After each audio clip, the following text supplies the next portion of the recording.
గీతా జయంతి మనందరం కూడా భగవద్గీత రోజు గౌసేవ చేయాలి, కృష్ణుడి సేవ చేయాలి, భగవద్గీత సేవ చేయాలి. భగవద్గీత సేవ ఎలా చేస్తారు చెప్పండి? భగవద్గీత సేవ ఎలా చేస్తారు? భగవద్గీత చదివి చేస్తారు.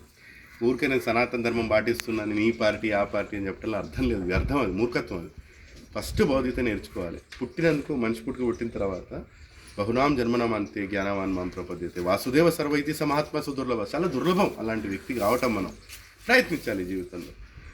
వచ్చే 2 నిమిషాల్లో భగవద్గీత సారాంశం అసలు ఏం చెప్పిండు, ఎంత సైంటిఫిక్గా చెప్పిండు, లాజికల్గా చెప్పిండు. భగవద్గీత ఏదో కృష్ణుడు ఏదో చెప్పేసిండు, అర్జునుడికి ఏదో అర్థం కాకపోయినా చెప్పేసిండు అట్లా అనుకోవద్దు. మనం అర్థం చేసుకోవచ్చు కదా భగవద్గీతలో ఎట్లా చెప్పిండు, నాలెడ్జ్ ఎలా చెప్పిండు, జ్ఞానం ఎలా ఇచ్చిండు. మొదటి చాప్టర్లో విషాద యోగ అంటారు. ఏది అర్జునుడు అన్ని రకాల ప్రశ్నలు వేసిండు. ఎందుకు యుద్ధం చేయాలి, నా చుట్టాలను చంపాలి, నా తల్లిదండ్రులను చంపాలి, నా అన్నదమ్ములను చంపాలి, నాకు పాపం వస్తుంది, ముందు కుటుంబాన్ని చూసుకుంటే వాళ్ళు ఎవరు ఉంటారు, ఇది ఎన్నో రీజన్స్ ఇచ్చాడు. 5 రీజన్స్ ఇచ్చాడు. దాని తర్వాత కృష్ణుడు దాన్ని సమాధానం చెప్పడం స్టార్ట్ చేశాడు. 2వ చాప్టర్లో సమాధానం చెప్పాడు. ఏంటి, అర్జున నువ్వు ఒక మూర్ఖుడిలా మాట్లాడుతున్నావు, ఇంత పండితుడు అయి ఉండి, నా అనుసూచంత పండిత, నువ్వు పండితుడు అయి ఉండి ఏం చెప్తున్నావు, నేను యుద్ధం చేయను వీళ్ళని చంపుతున్నాను. నోరు చంపడానికి వాళ్ళు చంపలేవు, వాళ్ళ ఆత్మలు, ఇవన్నీ శరీరాలు, వాసాంసి జనాన్ని యథా విహాయ, మనం బట్టలు మార్చినట్టు ఈ శరీరాలు మార్చాము అని చెప్పాడు.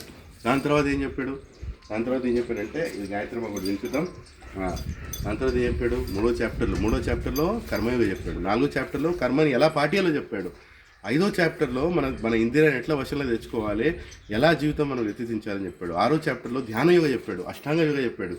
ఏ విధంగా మన ఇంద్రియాలను మన వశంలో తెచ్చుకోవాలి, మనసును వశంలో ఎట్లా తెచ్చుకోవాలి, అన్ని విషయాలు చెప్పాడు. అప్పుడు అర్జునుడికి మెయిన్ సమాధానం 7వ చాప్టర్లో చెప్పిన. ఏంటి, నేను ఎవరిని, నేను భగవంతుడిని. కృష్ణుడు ఓ దేవత కాదు, కృష్ణుడు ఏదో అందరి దేవతలు ఒక దేవత కాదు, భగవంతుడు ఈశ్వర పరమకృష్ణ సచ్చిదానంద విగ్రహ అనాదిరాదిర్ గోవింద సర్వకారణ కారణం. ఇది చెప్పింది బ్రహ్మ. 7వ చాప్టర్లో నేను ఎవరో చెప్పాడు. 8వ చాప్టర్లో నా దగ్గర నువ్వు ఎలా రావాలో చెప్పాడు. 9వ చాప్టర్లో నాకు భక్తి మీ పట్ల ఎలా నేను మిమ్మల్ని ఎలా ప్రేమిస్తాను, నన్ను ఎలా మీరు పొందొచ్చు, నన్ను మీరు ఎలా ప్రేమించవచ్చు చెప్పాడు.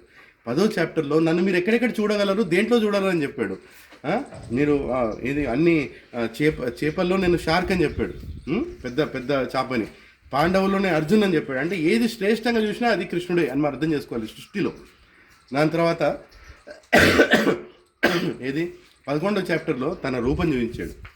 అది అర్జునుడు అడిగినందుకు చిన్న రూపం, కొంచెం అంత విరాట రూపం. అది కృష్ణుడు పూర్తి రూపం కాదు, అది ఒక పెద్ద మంట లోపటి నుంచి వచ్చే ఒక చిన్న తినుకు అంత రూపం. అది చూపించాడు. చూపిస్తేనే అర్జునుడు భయపడిపోయాడు. అది ఏంది ఇలా ఉంది కృష్ణ, నేను భయపడిపోతున్నా అంటే అప్పుడు దానికి మళ్ళీ సమాధానం చెప్పాడు. ఏం చెప్పాడు, భక్తి రూపంలో నా దగ్గర ఎట్లా. 12వ చాప్టర్ మొత్తం భక్తి గురించి. నాకు నువ్వేం చేస్తే ఇష్టం అని చెప్పాడు. చాలామంది అంటారు నేను చాలా చేస్తున్నాను భగవంతుడు, కానీ నువ్వేం చేస్తున్నావు భగవంతుడికి ఇష్టమా లేదా ఎలా తెలుస్తుంది? 12వ చాప్టర్ చదివితే అర్థమవుతుంది. ఇక్కడితో అయిపోయింది భగవద్గీత. దాని తర్వాత అర్జునుడు ప్రశ్న అడిగాడు, నాయన నువ్వు ఇవన్నీ చెప్పావు, కానీ ఇవన్నీ పాటించే ధైర్యము ఆ బలం నాకు లేదు, కొంచెం జ్ఞానం ఏమన్నాడు. 13వ చాప్టర్ నుంచి 18వ చాప్టర్ మొత్తం జ్ఞానం ఇచ్చాడు. ఏం జ్ఞానం ఇచ్చాడు? ఫస్ట్ ఈ సృష్టి ఏంటి, క్షేత్రజ్ఞ, ప్రకృతి, ఇవన్నీ ఏంటి, ఇవన్నీ ఎట్లా అర్థం చేసుకోవాలి. ఈ 14వ చాప్టర్లో ఈ 3 గుణాలు ఏంటి, త్రైగుణాలు, ఏది సత్వగుణం, రజగుణం, తమగుణం అంటే ఏంటి. 15వ చాప్టర్లో నన్ను ఏ విధంగా నువ్వు పొందగలవు, yoga of the supreme, association, సంఘం ఎంత ఇంపార్టెంట్. 16వ చాప్టర్లో మనలోన మంచి గుణాలు, చెడు గుణాలు, డెమోనియాక్ అండ్ డివైన్ నేచర్స్ ఎలా మనం గుర్తించగలం. నేను మంచోని చెడ్డోని ఎలా చెప్పగలవు. నేను దానం చేస్తున్నట్టే మంచోన్నా, నేను దానం చేయకపోతే చెడ్డోన్నా, అవన్నీ కాదు, భగవద్గీతలో అర్థం చేసుకోవాలి. 17వ చాప్టర్లో మనకి ఏం చెప్పాడు, మన శ్రద్ధ ఎటువంటి వాటి మీద మనం పెడుతున్నాం, మంచి వాటి మీద పెడుతున్నాం, చెడు వాటి మీద పెడుతున్నాం, డివిజన్స్ ఆఫ్ ఫెయిత్. ఫైనల్గా 18వ చాప్టర్లో సర్వధర్మాన్ పరిత్యజ్య మామేకం శరణం వ్రజ అహం త్వం సర్వపాపేభ్యో మోక్షయిష్యామి మా శుచః. అన్ని ధర్మాలు వదిలేను ఆయన, నా ఆశ్రయం తీసుకో, నేను చూసుకుంటా. అహం త్వం సర్వపాపేభ్యో, అన్ని పాపాలు ఎవరు తీసుకుంటారండి మన పాపాలు చెప్పండి?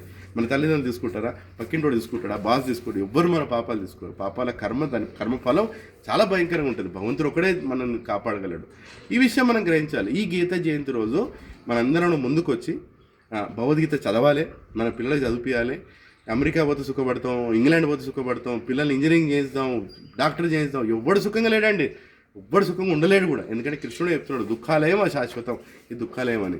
కానీ మన మూర్ఖత్వంతో ఈ పనికిమాల చదివి ఏమేమో ఆలోచించి మనం ఏదో అనుకుంటున్నాం ఎట్లా సుఖం పొందుదాం అని, ఎవ్వడు పొందట్లేకపోతే. ఇవాళ ఓల్డ్ ఏజ్లో చచ్చిటోడు కూడా సుఖంగా లేడు.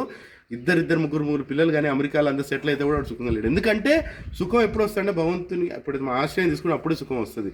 నేను ఏ పార్టీకి చెందాను, ఈ పార్టీ కాదు, నేను ఈ జాతి, అన్నీ పక్క పెట్టండి, మనం అందరం భగవంతుడు పిల్లలం. అది తెలుసుకున్న తర్వాత భగవంతుడు ఏం చెప్పాడో భగవద్గీతలు నేర్చుకుందాం, నలుగురు చెప్దాం, గోసేవ చేద్దాం. గోసేవ ఎందుకు చేస్తున్నాం మనం? కృష్ణుడికి ఇష్టం కనుక. లేదా గౌమాతకు మనకి ఏం సంబంధం చెప్పండి? కృష్ణుడు ఎందుకు గోమాతను అంత ప్రేమిస్తాడు? ఎందుకంటే గోమాత ఇస్తుంది, మనకి పాలు ఇస్తుంది, ప్రేమిస్తుంది. ఒక తల్లి, 7 తల్లుల్లో ఒక తల్లి గోమాత. సో హరే కృష్ణ, హరి బోల్.